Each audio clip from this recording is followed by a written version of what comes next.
Hey everyone, welcome to Raj economics and commerce classes. मैं हूं नीरज कुमार और आज मैं डिस्कस करने आया हूं आप लोगों के बीच सीयूईटी यूजी इकोनॉमिक्स 2024 का सिलेबस और उसको किस प्रकार से पढ़ा जाए, है ना। मैं क्या आपको हेल्प कर सकता हूं इसके बारे में, ठीक है। देखिए, जो भी बच्चे अब ग्रेजुएशन करना चाहते हैं रेगुलर कोर्सेज में, लाइक मतलब किसी प्रकार का ऑनर्स करना चाहते हैं, कॉमर्स में, आर्ट्स में, साइंस में, ठीक है, तो उन्हें सीयूईटी यूजी का एग्जाम देना पड़ता है। और सीयूईटी यूजी का आप एग्जाम दीजिएगा तो अच्छे कॉलेजेस में आपका जो है एडमिशन लेने के लिए आपको अच्छे मार्क्स लाने की आवश्यकता पड़ेगी, ठीक है। अच्छा परसेंटाइल आपका आना चाहिए, है ना। तो मैं यहाँ पे क्या हेल्प करूंगा आपको, सीयूईटी यूजी इकोनॉमिक्स का मैं वीडियोस लाऊंगा। जो भी आपका सिलेबस है, पहले टॉपिक का वीडियो रहेगा, फिर नेक्स्ट वीडियो उसका एमसीक्यू से रहेगा। इस तरह से कंप्लीट सीयूईटी यूजी इकोनॉमिक्स का अपलोड करूंगा इसी चैनल पे। आप लोग को बस कनेक्टेड रहना है, ठीक है। इसके अलावे, है ना, बीएसटी का भी एक सर लेके आएंगे वीडियो, इसी में आएगा, आलोक सर है, उनका वीडियो आएगा बीएसटी में और अकाउंटेंसी में। तो आप अगर सीयूईटी यूजी का एग्जाम 24 को दे रहे हैं तो ये चैनल को जरूर प्रायोरिटी मोड पे रखिए, है ना।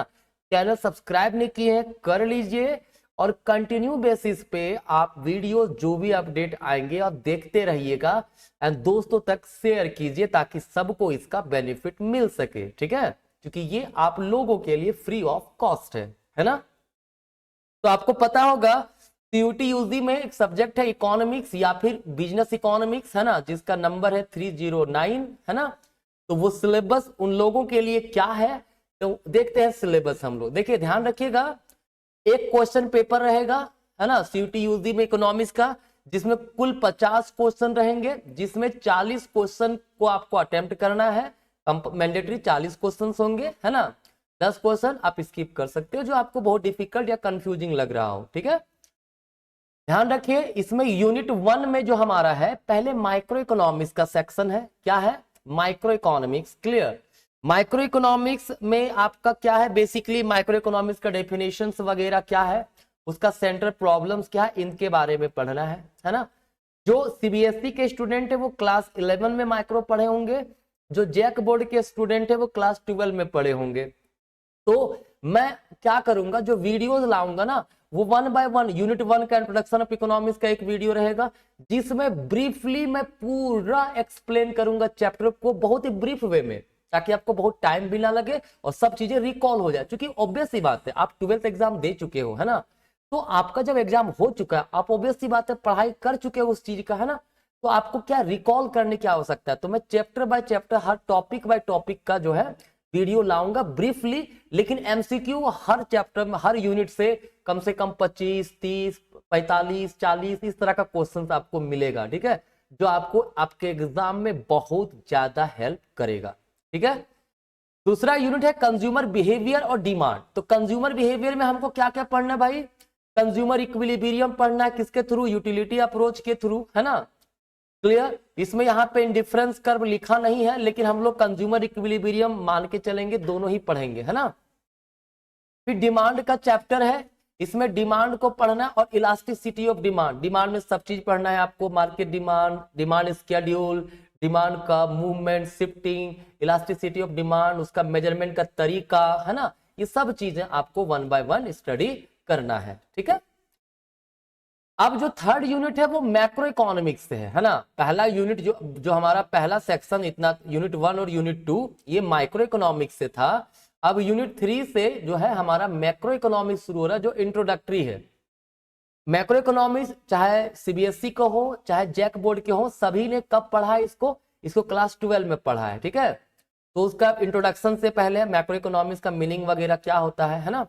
सर्कुलर फ्लो ऑफ इनकम क्या होता है, नेशनल इनकम जितने एग्रीगेट्स हैं, जीडीपी, एनडीपी, ठीक है, फिर जीएनपी, एलएनपी, ये के बारे में पढ़ना है। और नेशनल इनकम के मेजरमेंट के जो मेथड्स हैं, वैल्यू एडेड हो, इनकम हो या एक्सपेंडिचर, सबको बारे में डिटेल जानना है, ठीक है। चलिए, यूनिट 4 जो हमारा है determination of income and employment है, ये थोड़ा बड़ा चैप्टर है, इससे आने का चांसेस आपका अच्छा खासा रहेगा। ठीक है, तो क्या है उसमें, एग्रीगेट डिमांड, एग्रीगेट सप्लाई, उसके कंपोनेंट जो है, फिर propensity to consume and save, ठीक है, voluntary, involuntary, unemployment, full employment, under employment, equilibrium क्या होता है, टू सेक्टर इकोनॉमी में इनकम एंड एम्प्लॉयमेंट का डिटर्मिनेशन कैसे होता है, इन्वेस्टमेंट मल्टीप्लायर क्या होता है, एक्सेस एंड डेफिशिएंट डिमांड क्या होता है, उसे कंट्रोल करने का क्या तरीका अपनाया जाता है। तो ये बहुत ही इंपॉर्टेंट सेक्शन है, इससे एग्जाम में सवाल आपके अच्छे खासे आ सकते हैं। ठीक है, और इसमें बच्चे कंफ्यूज भी होते हैं, लेकिन अगर आप ठीक से बारीकी से पढ़ो तो कोई दिक्कत नहीं होगा।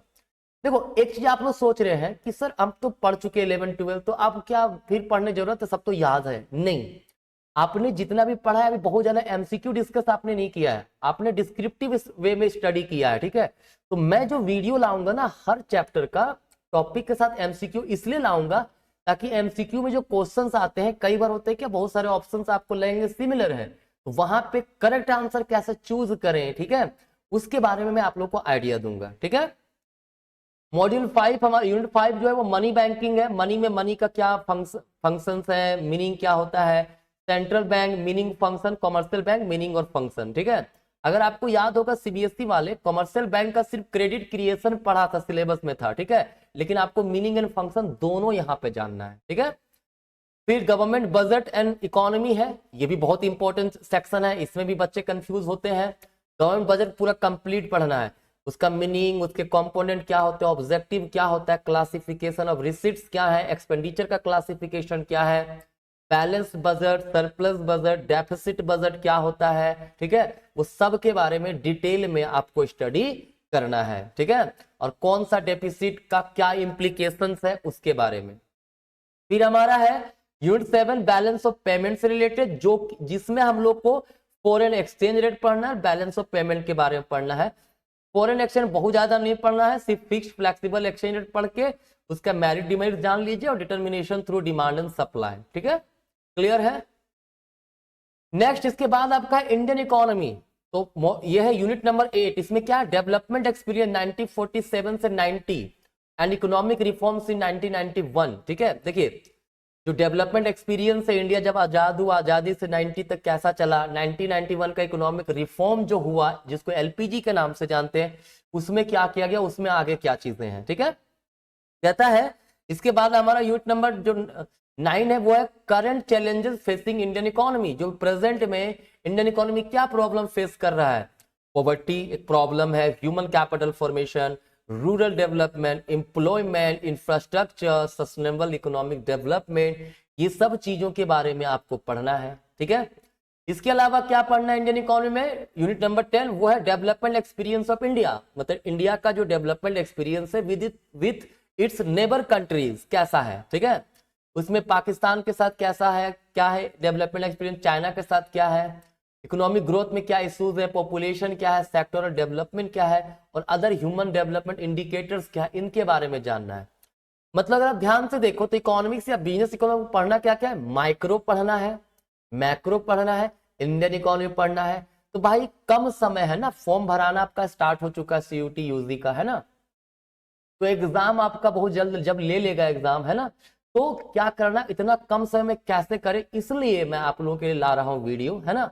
पूरा कंप्लीट इकोनॉमिक्स में आप लोग को करवा दूंगा, बस कनेक्टेड रहिए, आप लोग का सपोर्ट चाहिए, तभी मैं आगे और इफिशिएंट वे में आप लोगों के पास वीडियो लेकर के आ सकता हूं। ठीक है, साथ ही साथ याद रखिएगा जब एग्जाम के नजदीक आएंगे, पूरा सेक्शन खत्म हो जाएगा इकोनॉमिक्स का, बीएसटी का, अकाउंट्स का, तो खास करके इकोनॉमिक्स में मैं बहुत सारे इंपॉर्टेंट क्वेश्चंस भी करवाऊंगा, है ना, 100 क्वेश्चन, 200 क्वेश्चन, इस तरह का क्वेश्चन लेकर के आऊंगा आपके बीच में, मैराथन होगा जो। ठीक है, तो बस आप कनेक्टेड रहिए, है ना, चैनल सब्सक्राइब नहीं किए सब्सक्राइब कर लीजिए। तो ये था आपका सिलेबस का डिस्कशन, और जो स्ट्रेटजी था हमारा किस तरह का रहेगा इसको पढ़ने का, वो मैंने आपको डिस्कस कर दिया। ठीक है, तो आई होप ये वीडियो आपको अच्छा लगा हो, ये वीडियो देखिए, दोस्तों तक भी शेयर कीजिए। आज कहीं तक मिलेंगे नेक्स्ट वीडियो में पहला टॉपिक के साथ, जिसमें डिस्कस करेंगे इंट्रोडक्शन ऑफ माइक्रो इकोनॉमिक्स। ठीक है, तो चलिए धन्यवाद।